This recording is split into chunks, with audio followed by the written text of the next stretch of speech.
4, and that our rapid deployable forces will be able to perform with unprecedented speed and flexibility. Yesterday, we discussed with the NATO Deputy Secretary General how we are implementing the decisions about our posture that were taken by the political leadership during the NATO summit in Madrid, and what still needs to be done in the run-up to the summit in Vilnius. Supreme Allied Commander Europe, General Cavoli, provided us with his strategic considerations on the eastern flank and across the whole spectrum of our 360-degree approach to security, and how we will operationalize and implement the deter and defend strategy that we approved in 2020.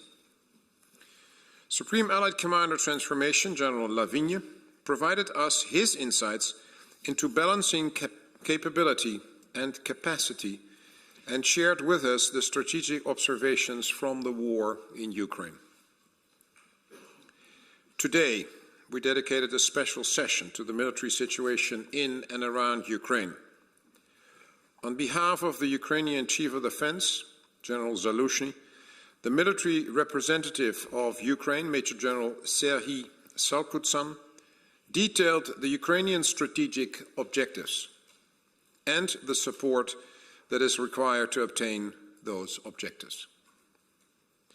The Chiefs of Defense reaffirmed their unrelenting support and commended the Ukrainian military leadership for the practical, tactical brilliance with which they are outmaneuvering their opponent time and time again. NATO will support Ukraine for as long as it takes. In Ukraine, we are seeing a willingness across all generations and across all parts of society to fight for their freedom. They prove to the world that what resilience truly means. We can all learn from that. And in fact, we should all learn from that.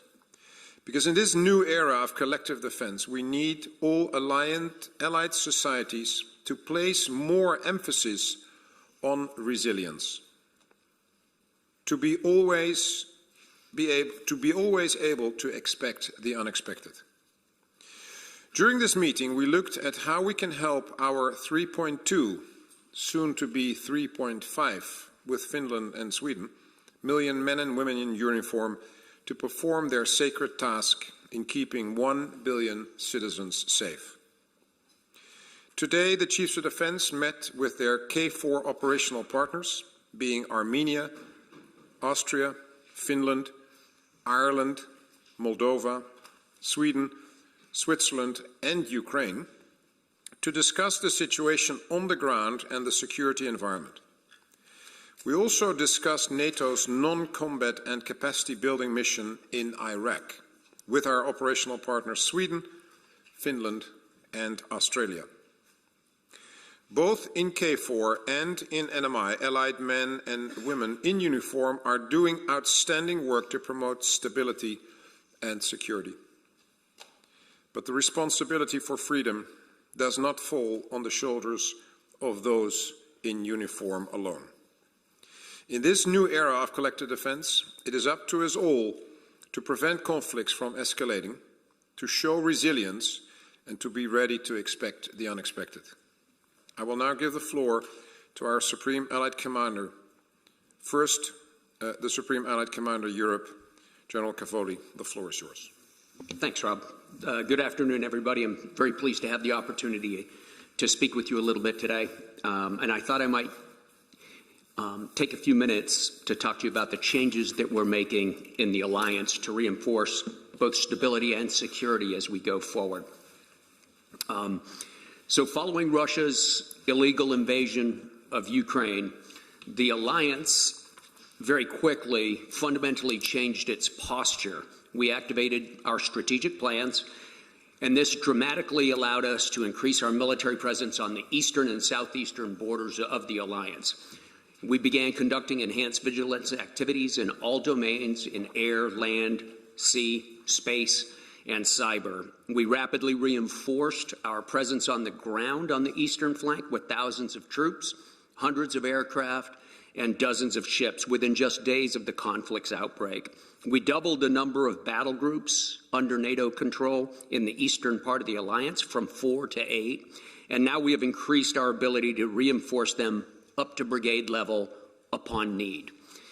This strengthened posture has and will continue to shield all allies. It represents the most significant reinforcement of our collective defense since the end of the Cold War.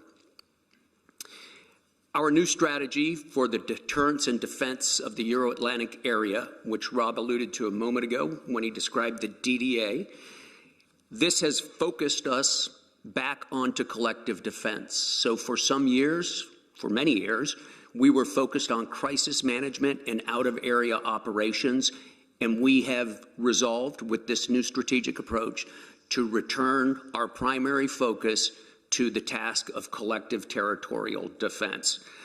This has profound implications. During the Madrid summit, we received clear guidance and a mandate to turn DDA as a strategy into a set of fully executable plans. And this will mean changes to our current plans, structures, posture, and readiness levels. We are now in the process of implementing and developing a family of plans that describe how the alliance will operate in peace, crisis, and war to provide for collective defense. National military plans will be interlinked again with alliance plans, and all 30 NATO allies will have a harmonized planning blueprint that will incorporate national forces and capabilities into our deterrence posture for the entire European area of operations. This DDA family of plans, as we call it, is a key. It will drive our structure, our operations, our activities, and our investments into the future. It will result in changes to include in our command and control structures. So as work continues on these plans, it remains a team sport. Our strongest and most enduring advantage will continue to be the unmatched unity of this alliance. And that means we are able to connect them together into a system of collective defense that ensures and will continue to ensure no ally is left alone to deal with any security challenge that this alliance might face. Thank you again. I look forward to your questions. And to the Chairman, as always, I thank you for your ability to convene this magnificent group of Chiefs of Defense and Philippe and myself in order to have the profound sorts of discussions we enjoy today. Ladies and gentlemen, as a result of working hand in hand with SACEUR, we have just delivered our thoughts about this unjustified invasion in Ukraine. And I obviously can't tell you everything, but will follow some highlights. This war in Ukraine does not call into question our two main concepts, the DDA and the NATO warfighting capstone concept. On the contrary, the conflict shows that we are going in the right direction and prompt us to accelerate their implementation. So first related to the continuing process of shaping and contesting. This conflict demonstrates that military instruments of power are not exclusive. There are other levers at play: economic, informational, cultural. And the ability to shape and contest below the threshold of war and during the fight is key. We need to leverage the informational sphere, the cognitive dimension, cyber and space, and to take into account non-state actors who play a significant role, as we've seen, for example, in space. Second, more timely, what is the fight itself telling us? In such a high-intensity scenario, hard power and logistics are paramount. It underlines the importance of attrition and consumption and the industry's ability to consider it. When we reflect on our ability to generate effects as allies to generate operational capacity to fulfill NATO's plan, we need to address the balance between the capability and capacity, the quantity and the quality. And this balance needs continuous attention in the light of current trajectories in which quantity is decreasing and quality is increasing. An observation in Ukraine demonstrates the strong performance of smaller, higher quantity platform making use of current technology. But in the same time, we also observe the combination of high technology, space, hypersonic, and the Uberization of the battlefield. We need quality and quantity to keep the advantage. Of note, the conflict underlines also the fundamental importance of non-material aspect. I mean, multi-domain operation, readiness, modern command and control, cognitive superiority, situation awareness, persistent preparation, realistic training, resilience, and of course, morale and leadership. And it's already addressed in the two concepts. So now we have to implement them. And at the end of the day, the agility and the flexibility that the Ukrainians shows on the field during wartime and which make their strength inspire us and validate the way we consider future warfare development to preserve peace and protect our freedom. And as a result, you may ask me the so what question. Within the nation, our inclusive work on this strategic consideration is an ongoing process. It will become lessons learned to implement with in mind to strengthen NATO's added value, the interoperability. And at a time when it is challenged by digital era, we must continue our work to improve interoperability and expedite NATO's digital transformation as written in the strategic concept. Let's not assume that taking into account today's lesson will be enough to preserve the Article 5 credibility. NATO has a more global vision that we call the 360 approach. Keeping the advantage is always a question of speed and, for example, related to decision making. It is the combination of agility, flexibility, rapid decision-making, moral strength, the appropriate use of cyber and space domain that make Ukrainians effective today. This is why NATO is now moving towards multi-domain operation to support the operational capacity and keep the advantage tomorrow with a collective approach. Finding the right balance between the large and few versus the small and many, with the need for further study, conceptual work, wargaming, including command and control consideration. And of course, to finish, the nation approved before the February 24 last year 2 military concepts, the DDA and the NWCC. The assumptions made in this concept are still valid in the light of the war in Ukraine. Therefore, the first main lesson of this conflict is that we have to accelerate the implementation of these 2 military concepts. And for 20 years now, ACT has looked to the future to enhance alliance military instrument of power, and we will, on the 7th of June, mark our first 20 years in Norfolk, NATO's home in North America. And so with this, CMC, SACEUR and I stand ready to answer your question. Thank you very much. Thank you very much. We will now open up the floor, and we will start with Deutsche Welle. To all of you, from a strictly military perspective, how essential is it for Ukraine to get tanks? The tanks that they are now asking for, the Leopards that some countries are willing to send and some countries are not.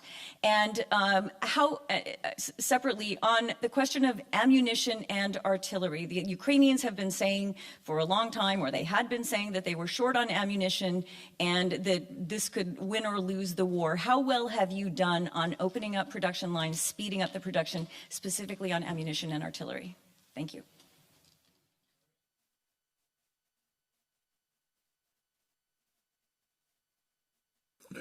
It's not so much us opening production lines. I mean, that is not the work of the military. The military is the chiefs of defense of the nations. They order They basically formulate operational requirements, and then there's another part of the organization that starts ordering it, the material directors. It is, the issue is here that in many cases you need investors, which is private investors, to invest in the defense industry, and then you need that industry to make a decision to increase the production capacity so that they can actually produce higher numbers, which is necessary. The discussion so far has been that at least we have been successful, I would say, in transferring that requirement of higher production numbers to the political side and now into industry as well. And I think what is happening now is that there is, it will take a bit of time to transfer that into the right sort of investments in the industry to then increase the production capacity. And even that will take time, because if they invest in another production line, for example, that will take an investment and a production of the production line. It's all unfortunate, but that's what it is. And it's the result of just in time, just enough way of looking at our economy. Stocks were actually not favorable, and we have seen with the pandemic in medical equipment, and now in a war with capabilities and equipment and ammunition, that stocks are necessary when everyone needs it at the same time, especially with the rate of use in Ukraine and on the Russian side, by the way, at the same time. The Russians have a similar problem as the Ukrainians, because this is not just a war of the future, this is a war of the past as well, and it's been fought today.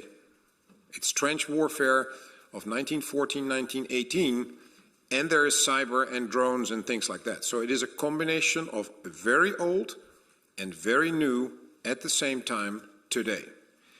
And one of the things that we thought was something of the past is extremely high ammunition rates that we have seen on both the Russian side and the Ukrainian side, actually on the Russian side even more than on the Ukrainian side. And everyone will have to adjust to it. On the military side, with what you have, you will fight. And then, of course, everybody's now asking for more ammunition. And I think we have the ability in the West to be better at that than the Russians. Because we have the money, we have the creativity, we have the ability to scale, but it requires focus. Thank you very much. Next question is for... Well, the tank question is, in a war like it is being fought, every type of equipment is necessary. And the Russians are fighting with tanks, so the Ukrainians need tanks as well. And it was General Cavoli that said this very rightfully so. If you have a tank on the other side opposing you, you better have a tank. So I think it is in terms of matching what the enemy has, it is important for the Ukrainians, and in terms of their ambition to regain their own territory, what was taken from the Russians, a tank is an important weapon system to be fighting the Russians and driving them from that territory that actually still theirs. That's the military answer to that question. Okay, next question is for Politico. Oh, sorry. Then we'll do, yeah. Thank you very much. Emily Bauer from Politico. I have a question for General Cavoli. There appear to be some diverging views within the alliance about the implementation of the new force model, in particular when it comes to the speed of the implementation. So I was wondering how you are addressing these diverging views and when we can expect to have the plans finalized. Thank you. Thanks very much. First of all, our alliance consists of 30 different member states, and each one has its own voice. And it's been my job to bring rigorous military logic into the conversation. After that, of course, nations have to decide to what extent they'll fulfill the force models and everything. So one of the big questions is, what is the size of the threat that we have to size our own force against? And that really depends on the horizon, the time horizon we're looking at. And part of that, of course, will be as much a policy decision as a military decision. So the way we're working on closing the gaps within the alliance is to discuss the capabilities, just as Philippe brought up, the capabilities versus the capacity of any given system, and by system I mean a warfighting system, not weapon system, and to make sure that we have a holistic understanding of what capabilities and what scale of it we need to execute a certain plan, and that we explore all the variety of ways of bringing that together. It's not always a matter of just adding one more tank battalion or something. So we try to look at it both directly and a bit obliquely to get to the most effective answer that gives us the greatest agility. And I'd like to point out that a very important part of this work is for my sort of current and near future planning efforts to dovetail with General Lavigne's future concepts and capabilities work at ACT. And that partnership, I think, is going to be an important part of making this transformation in the alliance into something that endures for a long time and always remains relevant to whatever challenges we face. Thanks. Thank you very much. Next question is for Frankfurter Allgemeine. Thanks a lot. Thomas Kutschka, Frankfurter Allgemeine Zeitung. My question is also to you, General Cavoli. Your colleague Admiral Bauer made the case for tanks, but of course the specific discussion is about delivering Western-made main battle tanks to Ukraine. And I wonder how you perceive of that. Of course, from a strictly military perspective, are Ukrainians in need of this, and how quickly? And if I may add to that, do you see a specific risk to your area of responsibility if Western tanks are delivered to Ukraine? And do you think you can manage these risks? Thank you. If I can, I'll start with the second question. Yes, I think we can manage any risks that we're dealing with. I think it's very important that people understand that the Committee of Military Chiefs of Defense that Rob runs gives plenty of advice to me and spends a lot of time discussing things with me from a national perspective. And then within the alliance structures itself, we have a variety of escalation management tools and a vibrant political discussion that helps us go through that. So can we manage risk? Yes, absolutely. I believe we can manage risk in general. With regard to tanks, I think Admiral Bauer put it very well, sir. There is not a particular weapon system that is a silver bullet. A balance of all systems is needed. In the end, a tank simply comes down to conceptually a balance between firepower, mobility, and protection. And there are a variety of ways that armies over the years have sought to provide that combination, that holy trinity of capabilities.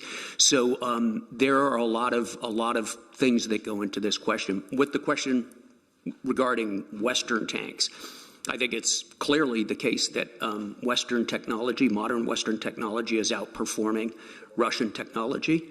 However, I would point out that it's not just tank on tank, it's the whole system. It's the supplies, it's the logistics system, it's the maintenance system, it's the target finding capability, and all of that comes together.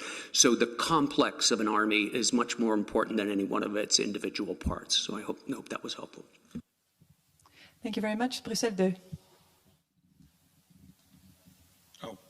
Dan Michaels, Wall Street Journal. Given what you're seeing of the Russian performance and the depletion of Russian forces, both equipment and personnel, how does that figure into your planning and NATO's thinking about a potential conflict between Russia and NATO? Thank you. Now, let me start. I think the threat assumptions on the work is logically the situation before 24 Feb 2021 or 2022, and I think we all agree on the fact, all the nations agree on the fact that whatever the outcome of the war, the Russians will most likely have similar ambitions. Even if they lose the war in Ukraine, they will continue to have similar ambitions. And therefore the threat does not go away, because it is now such that, especially in the land domain, the Russians have depleted some of their forces, their ammunition, their troops, their officers, their tanks, their infantry fighting vehicles, their artillery pieces. So the general belief is that the Russians will reconstitute what they had. They will also learn from this conflict themselves and try to improve what they had.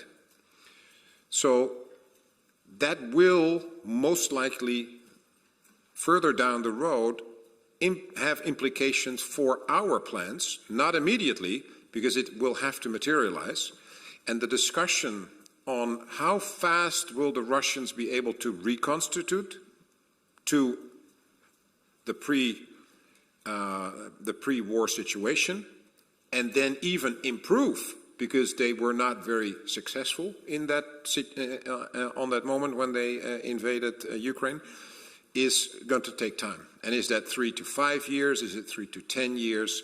That is something we will have to talk about together. It is something that will be looked at by the intelligence services and will then find its way into the decision making in a way that we will say, so for us to be able to be ready to counter that threat and to deter it, we will have to be ready in so many years from now. And that debate is then probably also a little bit an answer to your question. Is the military answer is what SACEUR and SACT are providing, and then the advice goes to the political level, and then of course the nations decide on what to buy and when to buy it, and the time that we have to buy things and implement it and operationalize it is probably part of that equation of how much time does it take the Russians to reconstitute, and therefore how much time do we have to be ready, which also have to take into account the production capacity on our side. So it's a how do you say, vergelijking, an equation with many variables in that sense. But please. Yeah. If I may, it's about the lessons we are identifying. And of course, you told about the Russian performance, but it's for us to know what doesn't work, of course, why it doesn't work, but also to learn how Ukrainians succeed to counter a growth capacity, a bigger capacity than they've got, and how also our Western equipment are used and what are their advantage. It's also for us very interesting, and as I say, to compare that to what we have thought before the war in terms of either operational posture, but also to tackle the challenge of the future, and for example, cognitive superiority or layered resilience. That means resilience and all the dependency between the civilian and military affairs, cross-domain command, integrated defense. All that big imperatives are at stake today because it's not only a regional war, it's the impacts are global, and the domains are not only the land or the air or the maritime domain. There were a huge competition before the war in the infosphere, for example, and there are still a huge competition. So for us, we have to understand everything in all the domains, and of course to make evolve our thinking about how to tackle the challenges. In answer to your question directly, I couldn't possibly add to Admiral Bauer's. In fact, if you have a recording of it or something, I'd like a copy. We are almost at the end. We just have time for one more question. Hi, Max Delaney from AFP. Ukraine, the Secretary General, various allies have warned that Russia is preparing for a new offensive in Ukraine. According to you, do you believe this is the most likely next stage of the conflict? How soon could an offensive come? And how dangerous a moment are we in for Ukraine? In general, if you look at the strategic objectives of the Russians, they haven't changed. So that is the reason why it is likely that the Russians will go for a next offensive. It's not something we know for sure, but that is based on that assumption that if they haven't changed their strategic objectives, then the most likely thing next happening in the spring is a new offensive. And therefore, that's what the Ukrainians have to prepare for. That's what they are thinking about. And that is what our assistance from, not ours in the sense of NATO, but the nations, the allies are looking at with Ukraine to see what the Ukrainians then most likely need most, and then how the allies can support them. Okay, thank you everybody. That concludes this press conference. We wish you a good day. Thank you.